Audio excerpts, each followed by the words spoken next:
Eu estava até agora fazendo os rascunhos aqui, porque eu estive trabalhando direto, e é com alegria que eu estou trabalhando direto, porque o Giovanni tá tendo a licença, né? Ele teve a Joaninha, a gente fica muito feliz. É isso aí, pessoal. É um anjinho que veio aí para a nossa família. E então eu tenho 10 minutinhos para falar algo que é muito grande. E eu vou fazer uma transcrição de um estudo que foi feito por um homem de Deus, e eu estou reproduzindo ele dentro do possível, porque o tempo é pequeno. Da última vez que eu estive aqui, eu falei sobre edificação na igreja.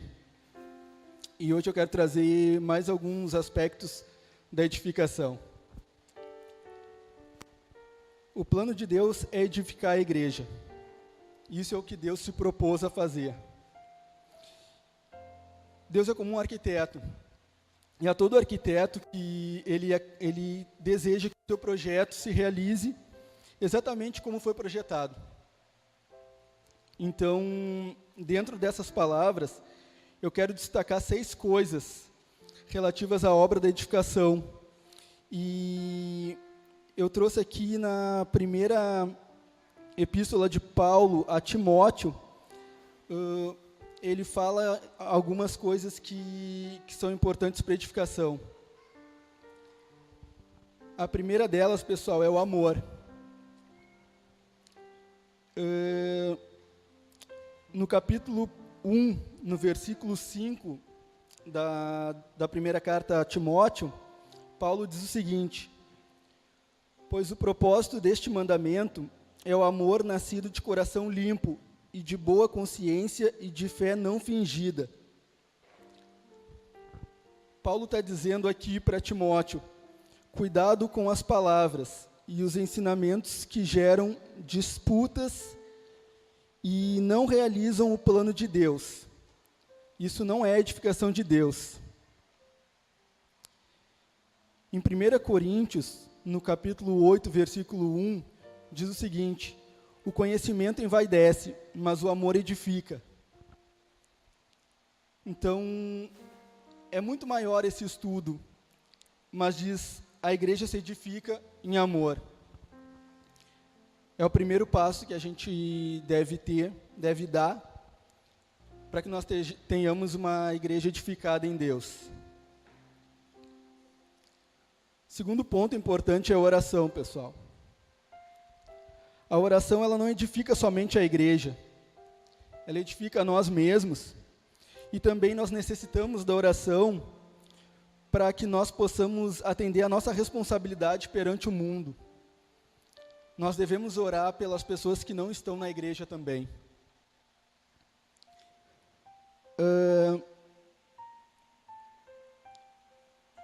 No 2º capítulo da carta de Timóteo, versículo 1, na primeira carta de Paulo a Timóteo, diz o seguinte: exorto-vos, antes de tudo, que se faça súplicas, orações, intercessões e ações de graça, por todos os homens, não somente para aqueles que estão conosco, por todos os homens.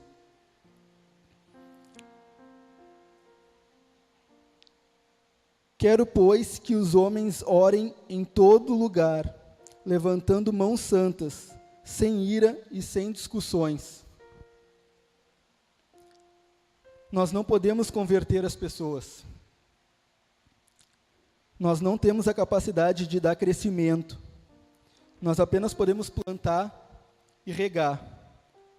O crescimento é obra de Deus. E a oração é o nosso regar.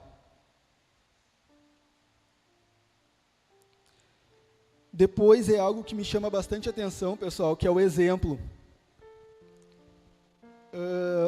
No capítulo 3, versículo 1 da primeira carta de Paulo a Timóteo, diz o seguinte: se alguém deseja ser bispo, deseja uma nobre função, é necessário, pois, que seja responsável, irrepreensível, fiel, moderado, sensato, respeitável, hospitaleiro e apto a ensinar. Em outras palavras, tem que ser exemplo.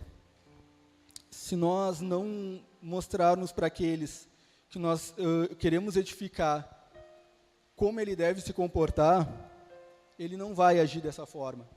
As pessoas não seguem os nossos ensinamentos, elas seguem os nossos exemplos.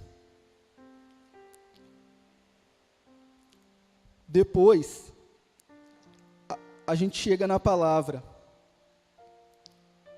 Não existe palavra sem amor, sem oração e sem exemplo. Se nós não demonstrarmos amor, se nós não estivermos em oração, se nós não dermos bom exemplo, a palavra ela vai ser vaga, ela vai ser jogada no lixo. Não importa o quão bonita, o quão poderosa ela seja, nós vamos estar desperdiçando ela. Um ponto importante no momento de nós estarmos edificando é que a palavra chega de dois modos: verdade e ensinamentos. Por exemplo, Cristo morreu por nossos pecados. Isso é uma verdade. Já esse outro exemplo, ama teu próximo como a ti mesmo, é um mandamento. Através dessas duas fontes de palavra, é que nós vamos estar edificando os nossos irmãos. Pessoal, agora aqui vem uma passagem muito importante que é da autoridade de Deus. E deixa eu ver se eu peguei aqui. Vou usar um pouquinho aqui da tecnologia, tá, pessoal? Para encontrar o versículo aqui.